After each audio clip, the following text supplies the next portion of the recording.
What's going on, YouTube? Metal Complex here, and today I am very excited to finally be showing a Chris Reeve knife on my channel.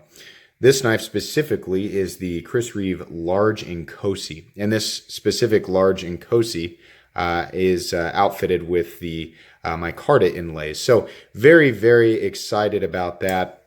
I have a lot to say about this knife, as per usual. I'm sure you guys noticed I've got an intro now on my videos. I've been wanting to do that for a while, so that intro is going to be playing at the beginning of my videos, from now on. Let me know what you guys think of that in the comments section. I'd be interested to know. If you are new to this channel, basically what I do here is laid back knife overviews.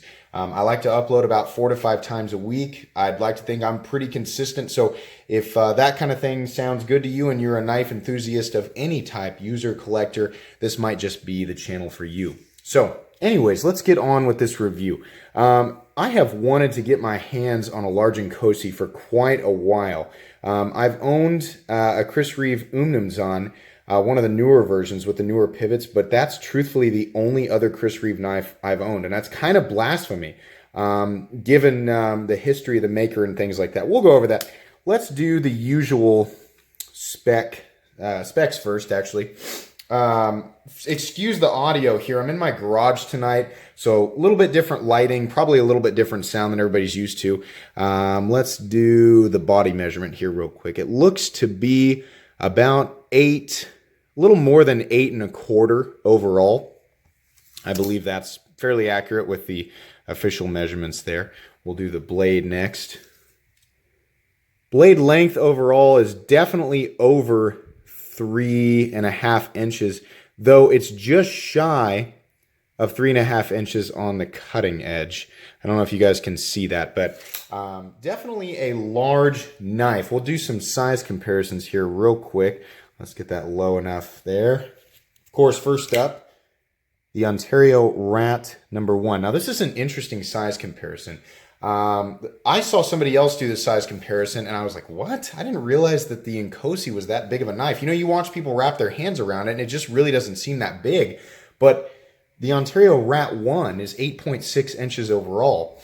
I think the official measurement overall of the Large Inkosi is 8.4 inches, but you can see there, this is the size of knife that we're working with. We'll go over more about the size and how it actually feels in hand here in a sec. I want to do some more size comparisons here before I start rambling on. Spyderco Paramilitary 2 coming in at about 8.3 inches overall, so just shy of the overall length of the Large Inkosi. Let's do a really cool size comparison here. This is the Rick Hinderer XM18 at 8 1/4 inches overall. This is kind of a teaser comparison because these two are actually going to go head to head in a future video, a not too distant future video. Next up, let's do the Benchmade Griptilian at it's right around 8 inches overall, something like that. And last but not least, we're going to do the Spyderco Delica. I get why Nick Shabazz uses this knife as a small knife comparison. It works really well. It kind of completes my, the other knives that I'm using here as a size comparison. It just kind of completes that circle. Anyways, really cool there. So this is kind of a large, it's a large EDC style knife that's also hard use oriented. That's also got some, amazing attributes in refinement and history, and there's a lot to talk about here. And I'm going to try and not make this the longest, craziest video ever, because I've got a lot to talk about. Let's go over anatomy here real quick. What we've got is, gosh, one of the most classic draw point blades I've ever seen. Beautiful, slightly reflective stone wash. I'm going to get up close here so everybody can see. Lighting's a little bit weird tonight. I've got some fingerprints on it. Let's see if I can wipe that off just super quick. Sorry. Get up real close here so everybody can see this stone wash. Slightly reflective stone wash, but kind of subdued at the same time. Just really pretty. You can see the edge there, the actual cutting edge is super consistent all the way down. You don't have, varying depths there on the cutting edge. Same way on the other side. Everything is perfectly symmetrical in this blade. beautiful. You have a crown spine. You know, people are kind of accustomed to seeing that on Chris Reeve knives now. So really, really cool. By the way, speaking of the blade from this angle, the blade thickness is exactly the same as the Spyderco PM2, 0.14, 0.145, something like that. Though, take a look at the tip. Much more robust tip on the Chris Reeve. So, interesting. Big fan of that blade shape. It's awesome. You've got some pointy thumb studs on this model. They are silver, though on the base model, they're going to be blue anodized. So, pretty cool there. Anyways, you've got a bead blasted titanium frame with a very basic hex head pivot or Allen key pivot or whatever you want to call that. Your stop pin back here is huge, and the area of contact on the back of the blade is shouldered a little bit. So as far as engagement on that stop pin, you're going to be the surface contact is going to be plentiful. So that's great in terms of longevity and wear over time. This is, I think, what they call a floating stop pin. I might be wrong. Correct me, guys. You can adjust it and take it apart, you know, pull the scale off from this side. But this pin just sort of slips right through the scale. So it's not really, you know, there's no adjustment head on this side. Moving down the body, you've got some nice black micarta scales. They look really nice and they're fitted perfectly. I mean, you know, by now people know about Chris Reeve's legendary fit and finish. So this isn't going to be a big surprise to people. Down here, another hex head, screw head, or Allen key screw head. You've got a single standoff. Normally these come with a lanyard, but I took that off of this knife. In fact, let's talk about this. This, again, is not my knife. This is actually David's knife. I told him about what I call what a lot of people call the holy trinity of super high-end production knives. If you're not aware of what that is, it's essentially Chris Reeve, Rick Hinder, and unfortunately I don't have a Mick Strider here on the table, but those three are what a lot of people refer to as the holy trinity of super high-end production knives. And I showed him the other two, and I said, honestly, you know, the only other one I've handled is a Chris Reeve knife, and I'm gonna say if you want to make that jump, let's move into Chris Reeve, because I haven't shown one on the channel yet. So he graciously went ahead and purchased this. So that was really nice of him. Thank you again, David, for you know, supplying me with this this quality content. I'm really, really happy to be able to show this on the channel. Anyways, non-milled out titanium slabs there. And then on the other side, it's much of the same thing, except you've got the female side of the pivot. You've got the pocket clip, which is held in place by some milling there and a single screw, another Allen key screw. So pretty cool. Taking a look here on the lock face, I don't know that we're actually going to be able to see it. First off, let's actually cover the bronze washers there. You can see these massive bronze washers on the inside. Now that's part of what creates what people call the glassy hydraulic action of a Chris Reeve knife. It's very different from what we're used to, you know, these bearings with flippers or these ultra smooth thumb stud deployers. Not the same thing at all. There is a friction to some degree when you're opening these knives, but not in a way where it's it's like two pieces of glass with Crisco between them, but they're being pushed together super hard. So if you can imagine that movement as you would, you know, rotate those pieces of glass into each other, that is what that feels like. I don't know if that makes a whole lot of sense, but that really is the best way that I can describe that. So pretty cool. Now the lock face is actually the detent is actually the lock face too. You've got a ceramic detent ball that acts as a general detent, but it also acts as the interaction between the lock bar and the blade tang. Notice here that single dot right there on the blade tang, that's actually where the engagement is. So it appears to be out here at 60%, whereas it's actually only about 35% on the blade tang. So that's pretty cool. Now that ceramic detent ball and lock bar lock face interaction, I guess I'm not sure what you want to call that, but that is specific to Chris Reeve knives. That's something that he came up with. It is a very, very solid locking setup, or at least blade tang interaction setup as far as the lock bar goes. This knife has no blade play up, down, left, or right. It's unbelievably solid. I actually tried to force blade play on this thing. Went out of my way to see. I want to see just how solid this thing locks up. Really grabbed on up here and wrenched as hard as I could, and no blade play whatsoever. Really, really, really excited about this. And in fact, to be honest, I am going to try and trade David for this knife because I'm very interested in having this one for myself, and I might carry it. I really, really want to carry something like this. This is an awesome knife. You know, the next category is fit and finish. What I usually go over, or at least with these last few videos, and I gotta just, you know, move quickly through this one because this is a Chris Reeve knife. And I think everybody knows by now that everything pretty much comes perfect on a Chris Reeve knife. You know, there are going to be some exceptions, and, you know, there's no maker on earth that makes every single knife absolutely perfect, but Chris Reeve is notorious for being one of the most, you know, attentive people when it comes to getting a knife put together exactly right. So I'm just going to go ahead and say, you know, I'll give you a close-up as I do this, but there's not a single thing wrong with this knife in terms of aesthetics. Everything is absolutely perfect, and you can expect that if you pick up a Chris Reeve knife. My Umnumzan was exactly the same way. They're just absolutely perfect. They're beautiful. We didn't really talk about the jimping back here. This is interesting. It's kind of staggered, like one large and then two short. Makes for a very, very amazing lock-in position, which brings me to the next category here. That's going to be ergonomics. This is one of the most hand-melting ergonomic shapes for a handle that I have ever felt. Truthfully, my favorite ergonomic knives out there are going to be the classic XM18 with the forward choil, the Manix 2, and the Shaman, my current EDC. A lot of you already know that. I probably could break each of those knives down and come up with which one is the best, but for now, I'll go ahead and say this. The Inkosi, the large Inkosi, is absolutely tied for first with those knives.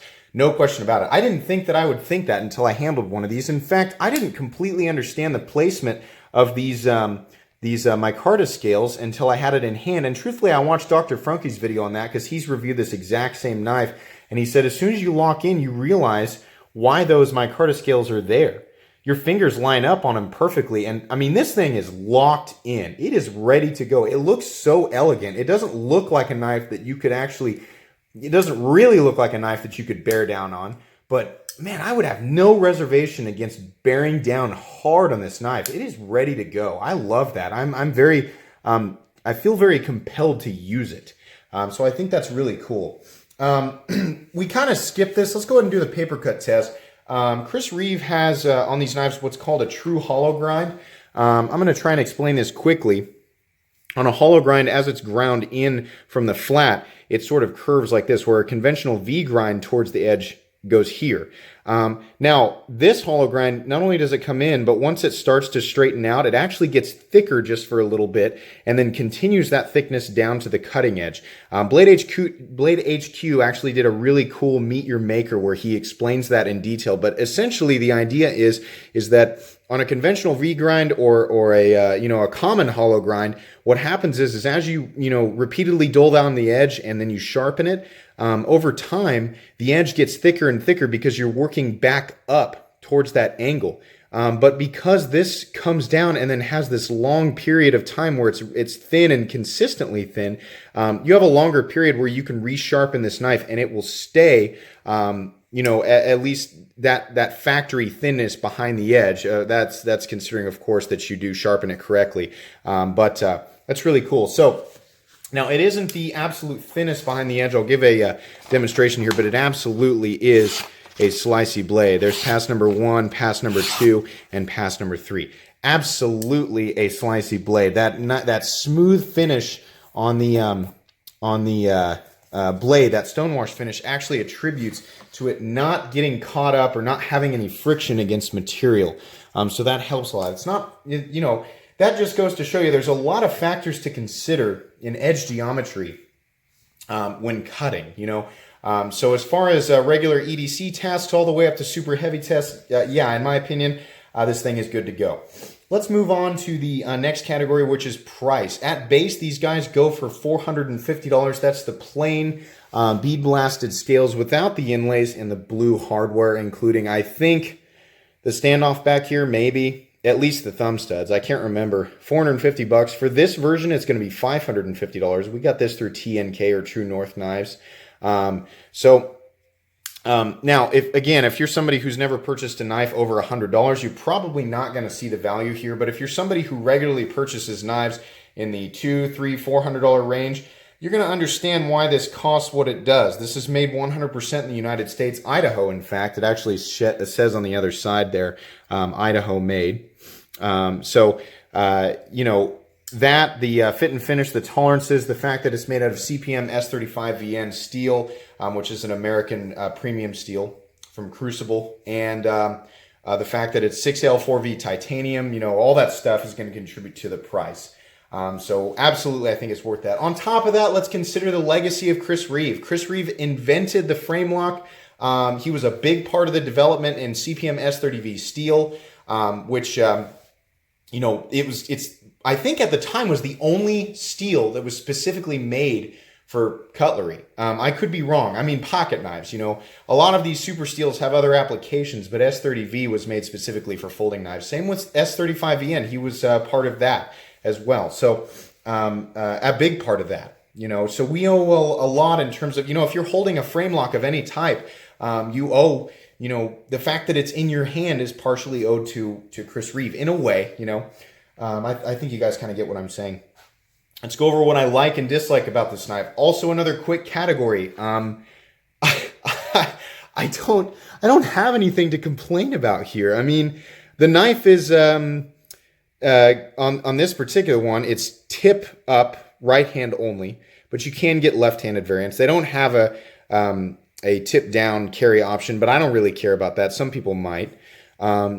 I love the action. I like that it's not a flicky, aggressive type of knife. It kind of gives it its own unique feel. And oftentimes, if I'm being honest with myself, if I'm going to use it for any reason, I don't need to open it quickly. I kind of enjoy opening it slowly and feeling that action, just enjoying it as it's opening up and locking out. It feels nice and it feels solid and secure every time. I have no part of me feels the need to adjust it repeatedly until I get exactly the right action. It already is great. It's doing exactly what it's meant to do, exactly the way people describe it, and I find security in that, and I enjoy that.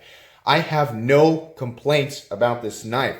It's perfect, and not in the sense it's not going to be for everybody, because not everybody arrives at a point where they're like, well, it's time for me to buy a $500 pocket knife. Not everybody gets there. For me, it's right up there with the enjoyment that I get from the XM18, the Mannix, the Shaman. I just love this thing so much. That's the reason I'm going to try and trade David for it. It's really hard for me to truthfully say anything bad about this. There's just so much to love. And that's why I'm going to pit it against my XM18, because I love my XM18. And other people have done that before, but this knife just has so many good qualities about it. And it's not, it is beautiful and elegant, but it's also, it's geared towards the user.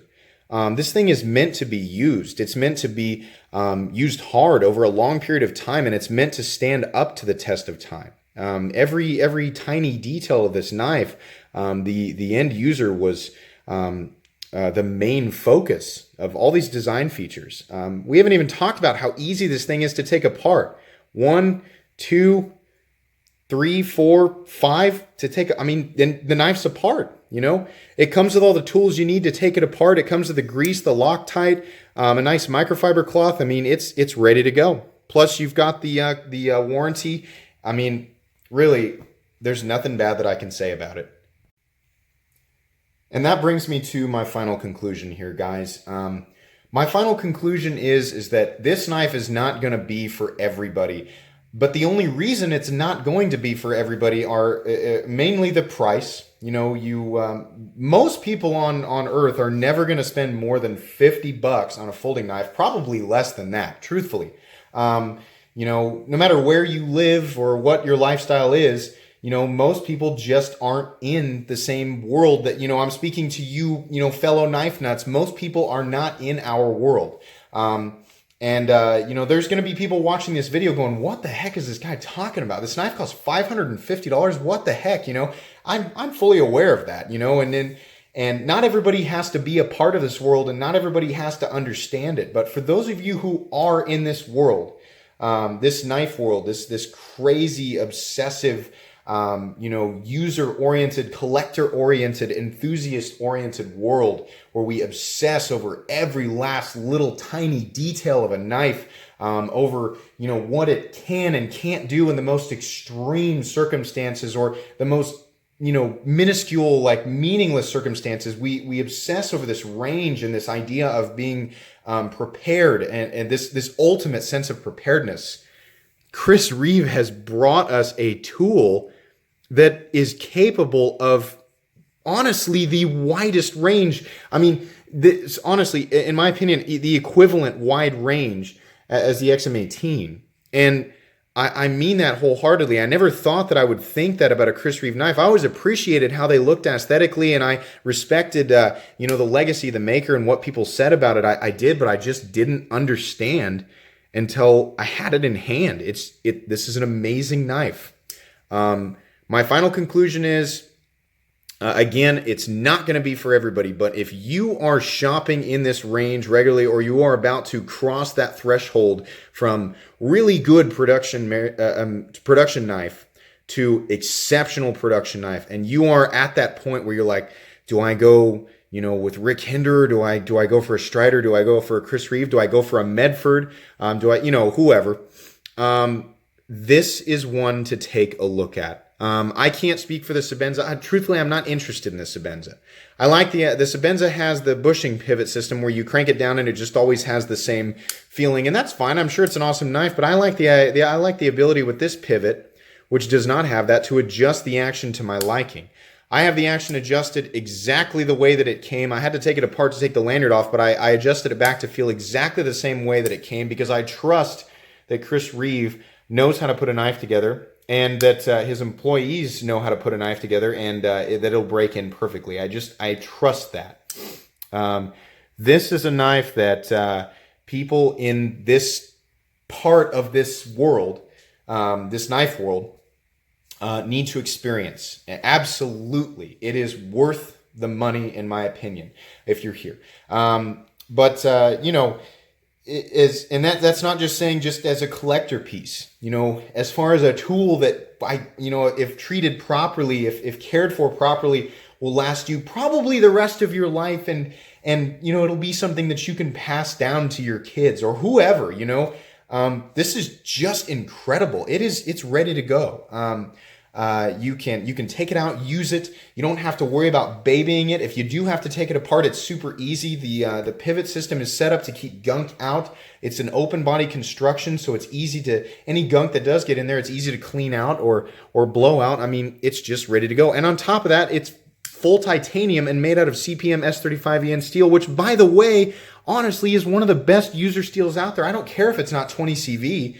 S35EN is very high in chromium content, so it's stainless. It holds a great edge for a while. They harden these to 59 Rockwell, which isn't as hard as S35EN can go, but it makes it really easy to maintain the edge. Go out and use it, bring it back, strop it, touch the edge up, and it's good to go the next day. I mean, again, the end user was in mind first. The utility of this knife was the utmost priority.